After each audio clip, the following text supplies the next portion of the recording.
व्यक्ति पुलिस चौकी के सामने जिद करता है कि मुझे पकड़ लो, मैंने गुनाह किया है। पुलिस वाले कहते हैं कि तेरे जैसे पागल दिन में दो चार आ ही जाते हैं। हम नहीं मानते कि तुमने गुनाह किया है और हम तुम्हें पकड़ेंगे क्योंकि कोई सबूत नहीं है तुम्हारे खिलाफ। जब कोई कंप्लेंट ही तुम्हारे नाम नहीं आई है तो हम तुम्हें कैसे पकड़ सकते हैं। हमारा कोई भी कर्तव्य नहीं बनता है तुम्हें पकड़ने का। पुलिस वाले दो डंडे मारकर इस व्यक्ति को भगा देते हैं।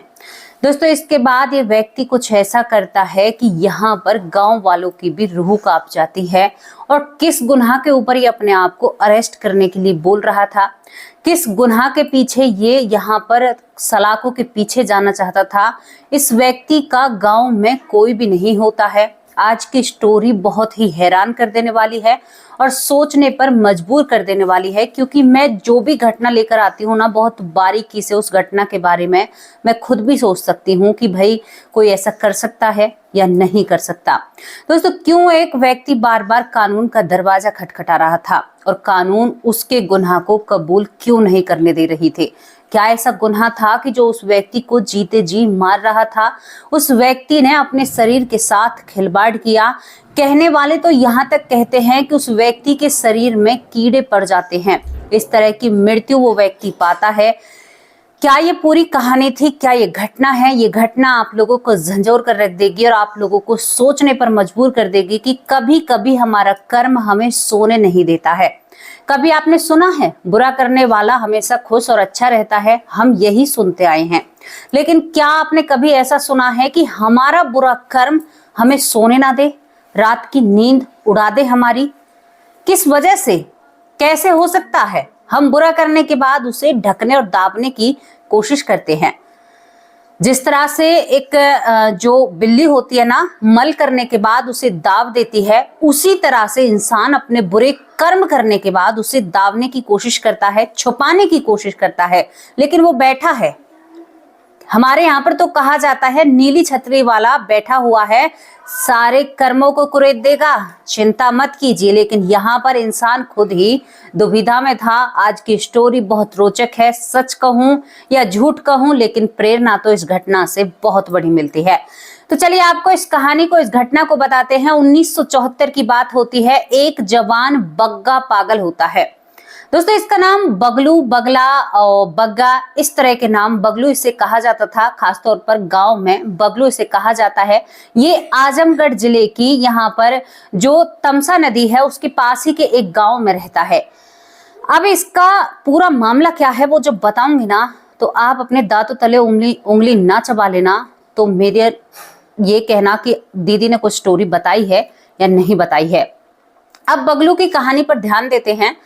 बगलू अपने गांव में रहता है और बगलू बहुत ज्यादा नशे का सेवन करता है। नशा कौन सा होता है? जो सुन्न करने वाला, गांजा पीना, सुल्पा पीना, जो ऐसे नशे होते हैं ना, जिन्हें बैठकर चिलम फूकना, ये सारी चीजें यहाँ पर बगलू किया करता था। यहाँ पर हम लड़की का नाम गोपनीय रखेंगे। हालांकि लड़की इस दुनिया में नहीं है, लेकिन फिर भी गोपनीय रखेंगे। इसी गांव में एक पागल लड़की थी।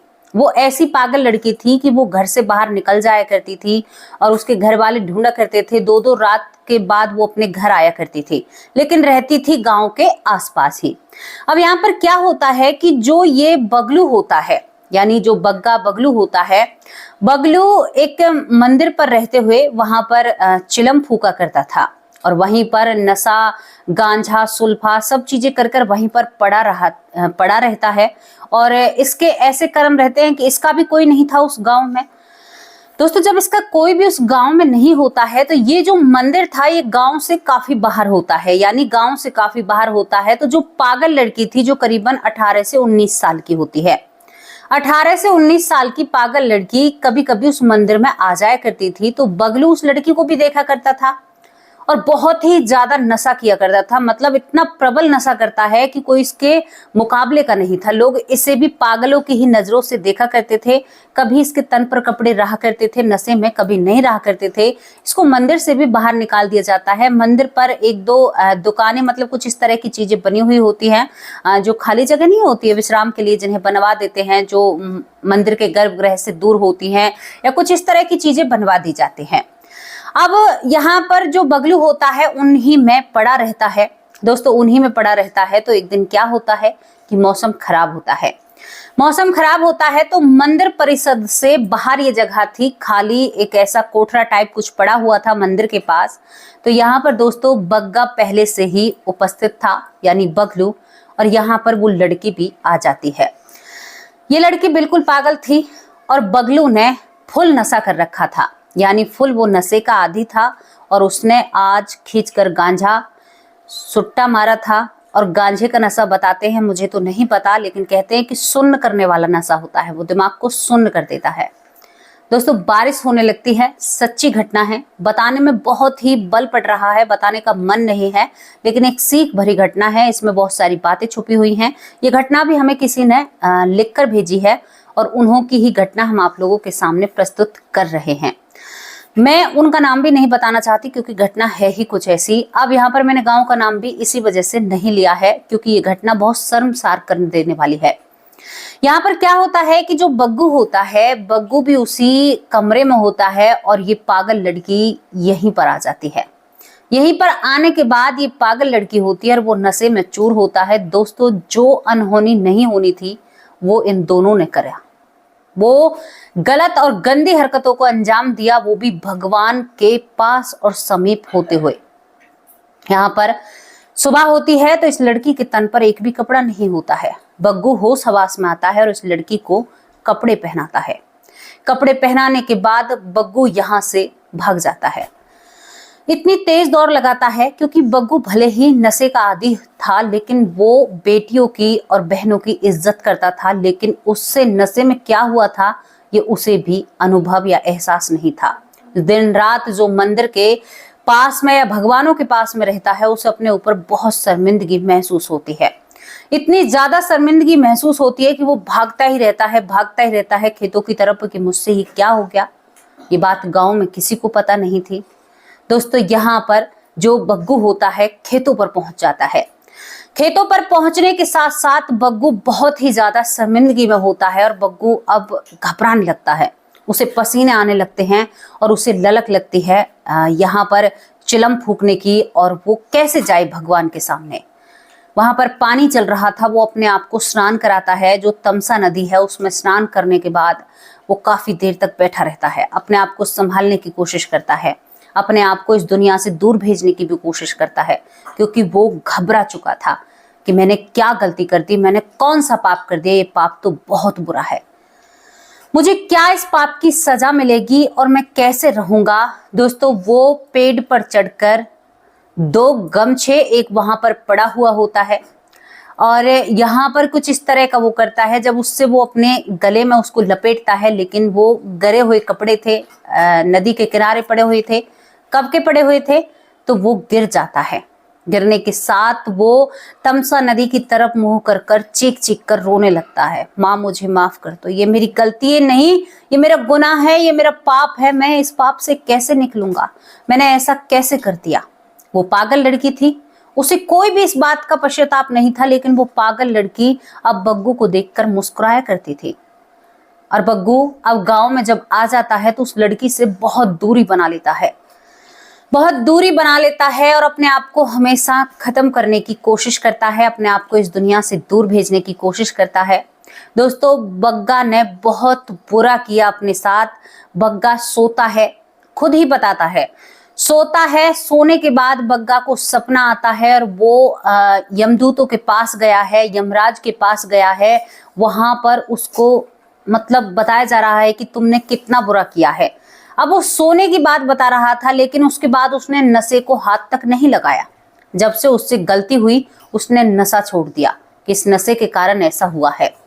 अब वो सोते हुए उसे ऊपर बताया जाता है कि भाई तुमने बहुत गलत किया है, वो तुम्हारी रिश्ते में बहन लगती थी, तुम ऐसा कैसे कर सकते हो।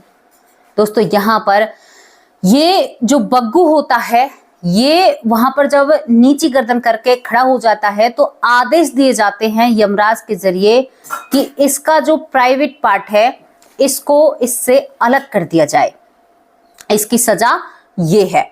ये अपने सपने के बारे में बताता है, मृत्यु के बारे में कोई भी नहीं कहता है। अब इसके बाद ये भयभीत होकर मंदिर के आंगन में ही उठता है। था तो एक अच्छी जगह पर, पश्चाताप क्यों नहीं होगा? कितना भी नशा करते हो पश्चाताप होगा। हाँ, आज भले इतना कलयुग है कि किसी को अपने किए हुए कर्मों पर पश्चाताप नहीं होता है।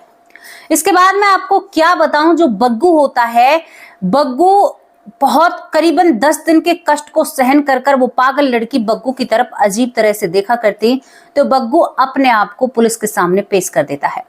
कहता है, साहब मुझे सलाखों के पीछे डालिए, मैंने एक लड़की के साथ गलत किया है, मुझसे गलती हुई है और मैं इस गलती को कैसे, मुझे कुछ दंड दीजिए, मुझे कुछ ऐसा करिए कि जो मैं इस चीज को भूल सकूं, मैं भूले नहीं पा रहा हूं। अब यहाँ पर पुलिस वाले कहते हैं, भाई तेरी हम कैसे तुम्हें कानून के सलाखों के पीछे कर दे, जब तुम्हारे खिलाफ किसी ने कोई कंप्लेंट दर्ज नहीं कराई। जब तक कोई कंप्लेंट दर्ज नहीं कराएगा तब तक हम तुम्हें हथकड़ी नहीं लगा सकते, यानी गिरफ्तार नहीं कर सकते। बग्गू पैरों में गिर जाता है। पुलिस वाले कहते हैं कि अगर तुम ऐसा करते ना तो यहाँ पर आते नहीं। यानी पुलिस वालों ने बग्गू की बातों पर भरोसा ही नहीं किया। बग्गू नहीं मानता है, 3 दिन तक पुलिस चौकी के बाहर बैठा रहता है। दोस्तों, जब 3 दिन तक पुलिस चौकी के बाहर बैठा रहता है तो पुलिस वाले इसको डंडा मारकर यहाँ से भगा देते हैं कि क्यों दिमाग खराब कर रहा है, तू पागल लगता है। गांव वाले से इस बग्गू के बारे में जब पूछताछ की जाती है तो गांव वाले कहते हैं कि साहब ये बहुत नशा करता है, तो पुलिस समझ जाती है कि नशे में ये सारी बातें कर रहा है। बात घूम गई ना। ये अपना पाप रह रहकर बग्गू को खा रहा था, अब वो डर के मारे नशा भी नहीं करता है। नशा बहुत बुरी चीज है, इसने ये करा दिया। सोच कर देखिए, क्योंकि वो बचपन से ही उसके माँ बाप छोड़कर चले जाते हैं यानी इस दुनिया से, तो वो उस मंदिर में ही पला बड़ा था, लेकिन नशे का आदी हो जाता है और यहाँ पर वो गांजा और चिलम पीने लगता है। एक हकीकत और एक सच्चाई जो एक गांव से जुड़ी, मतलब एक रोचक और एक ऐसी सच्चाई है जो जमीन से जुड़ी हुई है, हवा में बातें नहीं हो रही हैं। अब बग्गू पुलिस चौकी से भी आ जाता है, भगवान के सामने बैठकर रोता है, भगवान मुझे माफ कर दो, बहुत क्षमा मांगता है। लेकिन भगवान सामने से थोड़ी ही बोलेंगे कि मैं तुम्हें क्षमा करता हूं। बग्गू बहुत परेशान हो जाता है, 1 महीना हो जाता है। इससे आगे जो आपको दिल दहला देने वाली बात मैं जो बताऊंगी, आप सुनकर हैरान हो जाओगे। बग्गा एक कड़ा फैसला लेता है।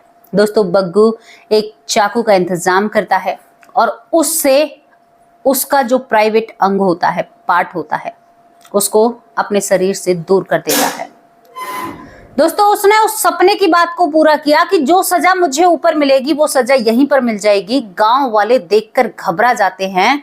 बग्गा ने ये सब कुछ मंदिर के अंदर किया था। गांव वाले डर के कारण कहते हैं कि हाय बग्गू, तुमने ये क्या कर लिया? अरे इसने नशे में इतना सब कुछ कर लिया, जबकि बग्गू ने करीबन 1 महीने से नशा यानी चिलम या गांजे को हाथ तक नहीं लगाया था। दोस्तों, गांव वाले उसे हॉस्पिटल ले जाते हैं। हॉस्पिटल ले जाने के बाद उसकी मलहम पट्टी कराई जाती है, लेकिन उसके बाद बग्गा मंदिर में पड़ा रहता है, चीखता रहता है, चिल्लाता रहता है, सबसे कहता है कोई ऐसा पाप मत करियो, लेकिन उसकी बातों पर कोई यकीन नहीं करता है। कुछ लोग कहते हैं कि हो भी सकता है, लेकिन किसी ने बग्गा की बातों पर यकीन नहीं किया। दोस्तों, आगे जो मैं बताऊंगी, जो उसने कदम उठाया था ना, अपने शरीर से जो खिलवाड़ किया था, अब वहां पर बिना देख रेख के, बिना साफ सफाई के वहां पर कीड़े पड़ जाते हैं। दोस्तों, यहाँ पर बग्गा को कीड़े खाते थे तो वो ये कहता था कि ये मेरे कर्मों का फल है, मेरे कर्मों का फल मैं भोग रहा हूं। गांव वाले भी बग्गा को देखकर रोने लगते थे कि देखो ये कितना तड़प रहा है, हे भगवान तेरे शरण में है, इसको उठा ले। कहते हैं 2 महीने तक कीड़ों में तड़पता है। जब उससे टॉयलेट की जो नली डाली जाती है, किसी तरह से उपचार जो किया जाता है, कहते हैं बग्गा तड़प तड़प कर उस मंदिर में चीख चीख कर रात को चीखता था, वाह परमात्मा और दे मुझे दंड, मैं इसी लायक हूं, मैं इसी लायक हूं। वो इसी तरह से चीखता है, कहता है कि मैंने किया है। और कोई भी महिला वहां से गुजरती है, कोई भी बहन, मैंने गलत किया है, मैं इतना बड़ा पापी हूं, ये तो कुछ भी नहीं है, और भोगूंगा और होगा मेरे साथ। ये पाप रह रह कर खा रहा था, जो अब एक कहते हैं ना कि जब उसके शरीर में कीड़े पड़ते हैं, वो भी ऐसी जगह पर, आप सोच कर देखिए, दिल भर आता है और घबराहट सी होने लगती है। ये सच्ची घटना है, लेकिन कभी किसी किताब में दर्ज नहीं हुई है। क्योंकि इसमें ऐसी खास बातें नहीं है। लोग समय के साथ साथ इसे भूल भी चुके हैं, लेकिन कुछ लोगों को ये बातें याद है। कहते हैं कि बग्गा तड़प तड़प जो कच्चर जमीन होती है ना, पहले तो कच्ची जमीन बहुत हुआ करती थी, जब वो तड़पता था ना तो उसकी एड़ियां कच्चे रेत में गड़ जाया करती थी, इतना तड़पता था। खाना पीना उसने त्याग दिया था, छोड़ दिया था। पानी पीऊंगा तो मुझे बार बार टॉयलेट आएगी, पेशाब आएगी। दोस्तों, बग्गू की जिंदगी के बारे में जो मैं आपको बता रही हूँ वो आप सोच कर ही आपकी रूह कांप जाएगी, आपके सीना कलेजा फटकर हाथ में आ जाएगा। दोस्तों, एक गलती के लिए उस इंसान ने अपने शरीर को सड़ा दिया था, एक गलती के लिए, और आज लोग अय्याश पने में सारी हदें पार करते हैं। सोचो तुम क्या होगा। उसने खुद को सजा दी और वो कहता था कि ऊपर भी मुझे सजा मिलेगी। मुझे सपना आया था, भगवान मुझे सजा देंगे। तो मैं आप लोगों से पूछना चाहती हूँ, क्या बग्गू का सपना सत्य था? क्या बग्गू को सच में ही सपने में यमदूत यमराज दिखाई दिए थे जो उसे लेकर गए और उसके साथ जो उन्होंने ऊपर किया वही उसने अपने साथ नीचे कर लिया? क्या ये सब कुछ सत्य है? क्या ऐसा हो सकता है? मैं हैरान हो गई इस घटना को पढ़ने के बाद, इस घटना के बारे में जानने के बाद। मैं इतनी ज्यादा हैरान हो जाती हूँ कि कर्म इंसान को कहाँ ले आता है। कुछ लोग जो दिल के सच्चे होते हैं, जिनसे गलती से कर्म बिगड़ जाता है ना, उन्हें वो कर्म रह रह कर खाता है। वो चीख चीख कर कहते हैं कि हमसे ये गलती हुई है, हमारी गलती को मानो, लेकिन कोई विश्वास नहीं करता है। देखो, हम कहीं के नहीं रहते ना, हमारी बातों पर भी कोई विश्वास नहीं करता है। बग्गा के साथ ऐसा होता है, जब बग्गा इस दुनिया से चला जाता है तो लोग चार तरह की बातें बनाते हैं। बग्गा को बड़े सम्मान के साथ दोस्तों उस मंदिर से थोड़ी ही दूर अग्नि में विलीन कर दिया जाता है, क्योंकि बग्गू का इस दुनिया में कोई भी नहीं था। ये घटना, ये कहानी एक कहानी बनकर रह जाती है और कहानी ही आसपास रहती है, क्योंकि पागल लड़की कभी किसी से नहीं कहती है कि मेरे साथ ऐसा हुआ था। कभी उस लड़की से कई बार लोगों ने पूछने की भी कोशिश की, कई बार पूछने की कोशिश की। अभी मैं एक रिपोर्ट देख रही थी जहां पर एक पागल लड़की गर्भवती हो जाती है और दोस्तों उसके पिता का ही नहीं पता कौन है। रोड चलती लड़की प्रेग्नेंट हो जाती है, गर्भवती हो जाती है। आज वो एक अनाथ आश्रम में या वहां पर है और उसका यही नहीं पता पिता कौन है। तो कैसे लोग हैं? शर्म आनी चाहिए उन लोगों को। ये भी नहीं देखा कि ये पागल है, कहाँ इस तुम्हारे इस बोझ को, तुम्हारे इस पाप को लेकर घूमेगी। शर्म नहीं आती उन लोगों को। बग्गा जैसा हर कोई त्यागी नहीं होता, बग्गा जैसा हर कोई अपने गुनाह को मानने वाला नहीं होता। उसने बहुत कोशिश की थी, अथाह कोशिश की थी कि पुलिस उसे पकड़े, भगवान उसे सजा दे। उसने अपने आप को इस दुनिया से दूर भेजने की भी कोशिश की, लेकिन सारी कोशिशें कामयाब नहीं हो पाती हैं।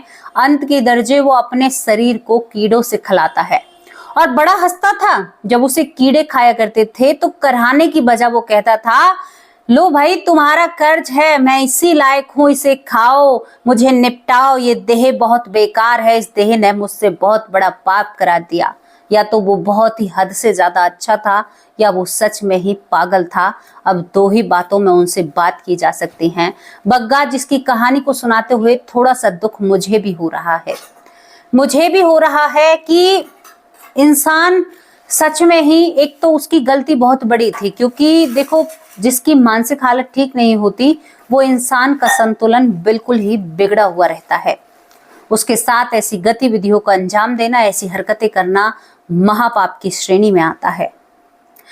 दोस्तों, यहाँ पर बग्गा के बारे में इतनी ही जानकारी और इतनी ही बड़ी इतनी ही घटना है। मुझे नहीं पता कि बग्गा को, उसके बाद बग्गू को वहां पर क्या मिलता है, नरक मिलता है, स्वर्ग मिलता है। हालांकि हम तो यही सोचते हैं कि यहाँ पर उसका निवारण पूरा नहीं हुआ होगा, जो हुआ होगा उसके साथ हुआ होगा, लेकिन हमें नहीं पता। जितना पता था उतना आप लोगों को बताया और आप लोगों को हमेशा कर्म के बारे में आगाह करती रहती हूँ। हमेशा आपके घर में अगर कोई ऐसा बच्चा है, कोई ऐसा चाइल्ड, बेटी आपकी अगर ऐसी है, तो उसे बिल्कुल भी घर से बाहर ना निकलने दीजिएगा। आपके घर में कोई नशे का आदी है तो उस पर भी पूरा ध्यान बनाकर रखिए, क्योंकि नशा किसी का भी सगा नहीं होता।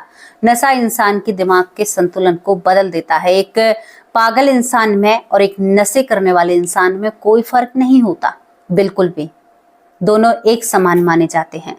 क्या कहोगे इस घटना के बारे में, क्या कहोगे इस भावुक करने वाली घटना के बारे में? आप सोच कर देखिए, कीड़े कैसे खाते होंगे, क्या होता होगा, कैसे वो तड़पता होगा, कैसे उसकी तड़पन होगी। हम तो कहते वक्त ये हाल है हमारा, जिससे बेटी होगी। वो रज रज के राम राम भजा करता था और कहता था कि मेरे पाप है, मेरे पापों को धो दिए परमात्मा, मेरे पापों को धो दो। पूरा गांव उसे पागल कहता था। कैसी लगी आप लोगों को स्टोरी? अपनी राय कमेंट बॉक्स में जरूर रखना, और जो भी आपकी राय है राय लिखा कीजिए। कैसी लगी? यहाँ पर कुछ शब्द मैंने ऐसे बोले हैं, अगर मेरे किसी भी भाई या बहन को बुरा लगा हो तो उसके लिए मुझे माफ करना। ये सच्ची घटना थी और आप लोगों के सामने जरूरी थी रखनी, क्योंकि यहाँ पर मैं कभी भी ऐसी चीजों पर चर्चा नहीं करना चाहती, लेकिन आज मजबूरन बस, क्योंकि ये हमारे कंटेंट से मिला हुआ था और इसमें हमें बहुत सारी जानकारियां लगी, तो मैं सावधान करना चाहती हूँ उन लोगों से जो रोड पर चलती हुई दिमागी बिगड़े हुए संतुलन वाली लड़कियों को भी नहीं छोड़ते। आप लोगों को चुल्लू भर पानी में डूबकर मर जाना चाहिए जो आप ऐसा करते हो। कभी ना कभी तो किसी बंदे के पास, ऐसे बंदे के पास मेरी वीडियो जरूर पहुंचेगी। ज्यादा से ज्यादा शेयर करना। सोच लेना तुम्हारी गति, बग्गा जो बता रहा था वो सच में ही यमराज के पास जा सकता है, क्योंकि वो भगवान के चरणों में हमेशा रहा करता था। जानबूझकर नहीं किया, नशे के हालातों में हुआ था और फिर भी उसे बहुत बड़ा पश्चाताप था। और तुम अपना कॉलर ऊंचा करके घूम रहे हो, तुम्हें कोई पश्चाताप नहीं है। भोगना पड़ेगा यहीं पर, और सब कुछ भोगना पड़ता है, सब कुछ। एक एक कहते हैं ना कि नहीं बढ़ता है नहीं घटता है, जो करोगे वही पाओगे। जैसी भी स्टोरी लगी हो अपनी राय कमेंट बॉक्स में जरूर लिखना। अब आप लोगों से विदा लेती हूँ। शाम को हाजिर होंगे एक सच्ची और अच्छी स्टोरी के साथ। तब तक के लिए नमस्कार, जय हिंद, जय भारत।